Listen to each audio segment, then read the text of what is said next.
Fala comigo, tudo bem? Eu sou Felipe Gibran. E eu sou Walter Pinheiro. E esse é o RP TV.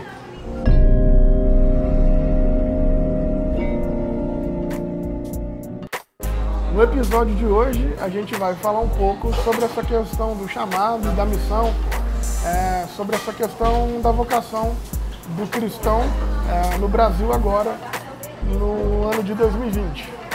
E para contextualizar um pouco sobre essa questão do seu chamado, nós vamos utilizar a ideia de Jesus de sal e luz, que está lá em Mateus 5. A gente está tentando resgatar a ideia de que Jesus estava ali caminhando para o auge do ministério dele, e ele estava fazendo sinais e prodígios maravilhosos e a multidão começava a acompanhar. E os sinais que ele estava fazendo estavam inclusive atraindo as pessoas que mais precisavam. O relato bíblico é que tinha paralítico, coxo, todas as pessoas estavam ali começando a caminhar com ele, acreditando nas maravilhas que ele podia fazer. Na verdade, né, Walter, é uma ideia da população de que Jesus fosse resolver todos os problemas deles. Então, assim, Jesus está ali no auge da parábola, ali no auge do seu ministério, e essa multidão começa a o apertar, começa a se aproximar, achando que ele era a resolução do problema social que aquele povo tinha naquele momento. Vós sois o sal da terra, e se o sal for insípido, não há como salgar. Para nada presta a não ser para ser lançado fora e ser pisado pelos homens. Vós sois a luz do mundo, não se pode esconder uma cidade edificada sobre um monte. Nem se acende a candeia e se coloca debaixo do alqueire, mas no velador, que dá a luz a todos que estão na casa.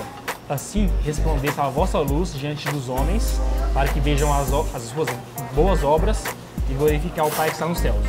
Basicamente, essa comparação de Jesus dos seus discípulos com sal e luz, ela é muito importante, porque Jesus inaugura aqui um discurso novo no ministério dele. Como o Gibran acabou de explicar, a multidão que seguia Jesus era uma multidão de miseráveis, pecadores, endemoniados. E no meio dessa multidão tem os seus discípulos, ou seja, os discípulos de Jesus, eles não saem do templo, eles não saem de uma escola religiosa, eles não são seres espirituais, eles são pessoas comuns da vida ordinária que estão no meio desses endemoniados, desses pecadores, desses desgraçados, e Jesus compara justamente essas pessoas a sal e luz. E por que sal e luz? O sal e luz, eles são elementos que têm uma propriedade bem parecida nesse contexto que Jesus está explicando. Vamos supor, o sal, ele é um elemento que no seu meio, ele não é o mais importante. O sal, ele está na comida para conservar ou para salgar. Você não come sal, você come uma comida para sentir o sabor do sal. A luz é a mesma coisa. Você não olha para uma lâmpada ou para o sol para poder contemplar a energia solar ou a luz. Você olha para as coisas e você só pode enxergar as coisas porque a luz bate nessa coisa e é refletida em você. Então Jesus está comparando os seus discípulos como pessoas que estão na sociedade. Elas não são as pessoas mais importantes da sociedade, mas a presença delas é fundamental e é notada. Curioso é que quando Jesus está no auge do seu ministério, ele atrai essas pessoas por esses prodígios que ele estava fazendo, e quando ele consegue a atenção delas, ele vai dizer que o extrato da vida cristã, ele está ali dizendo o Sermão do Monte, é exatamente o não protagonismo. Ele vai usar a figura do sal e da luz exatamente para dizer que a ideia é como a gente se desaniliza, é como a gente se dissolve em meio à sociedade, é como a gente consegue essa capacidade de reflexão sobre todas as coisas, é como a gente consegue ser luz para que as outras coisas sejam enxergadas, para que as outras coisas sejam vistas. É uma chamada de Jesus para a ausência do protagonismo. É antagônico até, porque a multidão olha para ele, vê nele um protagonismo e ele chega, olha, cara, não é esse protagonismo que vocês têm que procurar, não é esse o rolê. Esse antiprotagonismo de Jesus, ele é tão forte porque essa comparação de Jesus com luz, ela faz justamente uma contraposição a uma narrativa do Império Romano de sua época. Por quê? Algumas décadas antes do nascimento de Jesus, lá no Império Romano é estabelecida a Pax Romana, que é um termo em latim para poder falar da paz romana. Mas como Roma fazia essa implementação da sua paz? Através do seu exército, através do poder e através da dominação. Então o Império poderoso, megalomaníaco, ele começou a expandir pelo mundo inteiro para poder levar a luz até os povos bárbaros, até os povos pagãos. E Jesus ele chega e fala assim, olha, quem que vai levar a paz aos mundos, quem são os pacificadores do mundo, são vocês, meus discípulos. Mas vocês não são a luz romana, que usa arma, que domina, que manipula. Vocês servem à sociedade. Vocês lavam os pés uns dos outros. Vocês dão a sua vida para que o outro possa viver. Então Jesus está fazendo uma chamada, uma vocação à humildade. É um chamado de serviço, uma capacidade de salinizar. E é curioso porque nós vivemos um momento no nosso país que a religião cristã ela está sendo construída justamente numa perspectiva de não dessalinização. A gente vê muito pelo contrário, essa capacidade de concentração da fé a partir de uma lógica de poder, a partir de uma lógica política, a partir de uma lógica de dinheiro. Então a gente percebe quão distante talvez a religião cristã no Brasil de 2020 está distante do chamamento de Jesus para nós que somos deles discípulos. Aliás, o próprio texto vai dizer que o sal, quando não se dessaliniza, vira um monturo, um monte de lixo, uma estátua pesada que não tem utilidade nenhuma. Então, a proposta de Jesus para nós, ou o chamamento de Jesus para nós, é nos dessalinizar na sociedade, é conseguir dar o sabor dessa sociedade, porém sem protagonismo, porém sem uma lógica de poder, porém sem uma lógica de dominação. Que essa, como diz o Walter, é a lógica de Roma, é a lógica do Império, não é a lógica do Cristo.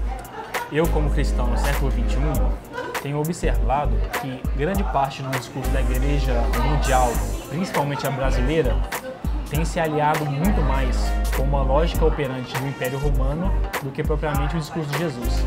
Você pode observar que as pregações de domingo à noite, as teologias que são ensinadas nas igrejas, elas falam muito mais sobre nós estarmos em lugares altos da sociedade para poder influenciar essa sociedade.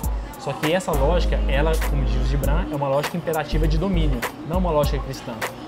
Então parece que a igreja tem perdido o seu sabor, parece que a igreja tem perdido o seu papel profético e parece que a igreja tem perdido o seu primeiro amor.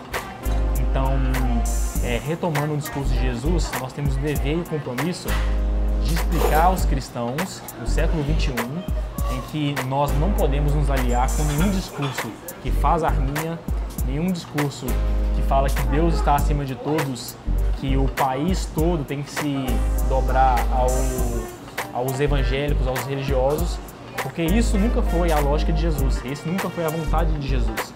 Inclusive, quando foram coroá-lo como rei dos judeus, ele se negou esse papel e fala que o reino dele não é desse mundo. E a gente não percebe que essa lógica de estar nos lugares de destaque da sociedade e tal, para ser influência, na verdade é uma lógica meritocrata. E não é essa a proposta de Jesus para a gente. Não é uma proposta de estar no alto da institucionalidade para que a sociedade perceba o avanço do reino. Muito pelo contrário. Jesus não disse que nós deveríamos ser o candeeiro, aquele que quer ter o controle da luz, ou aquele que tem os recursos que dominam a luz. Muito pelo contrário. Ele fez uma chamada a cada um de nós sermos luz e sal. Então, eu não preciso de que a institucionalidade, ou que a instituição, seja ela qual for, proponha a revolução que o Evangelho chama. É justamente o contrário. Se eu quero justiça, basta que eu seja justo. Se eu quero honestidade, basta que eu seja honesto. É uma revolução de ser sal em si mesmo.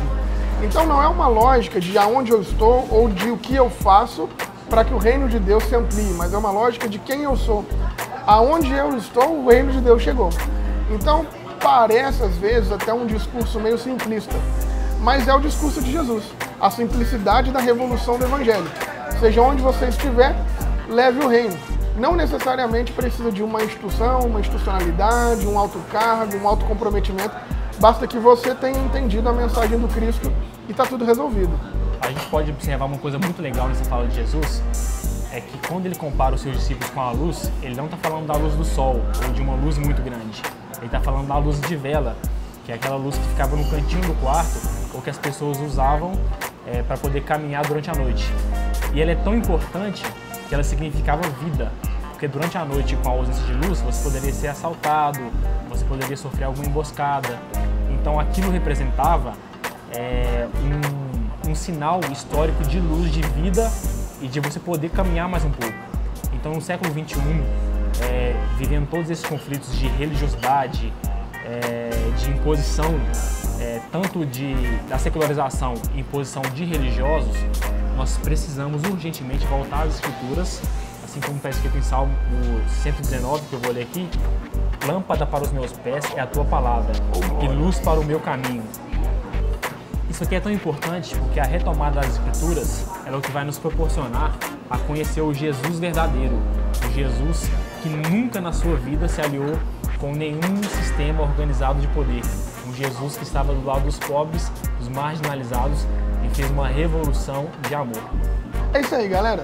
A gente tentou falar aqui hoje sobre o sal e luz, como sendo o nosso chamado, como sendo nossa vocação, essa capacidade de se destruir para que outras pessoas conheçam o reino.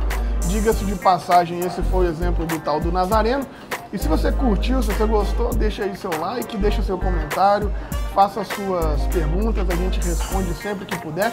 Privilégio ter você aqui, simples, mas revolucionário. Aquele abraço, falou, valeu!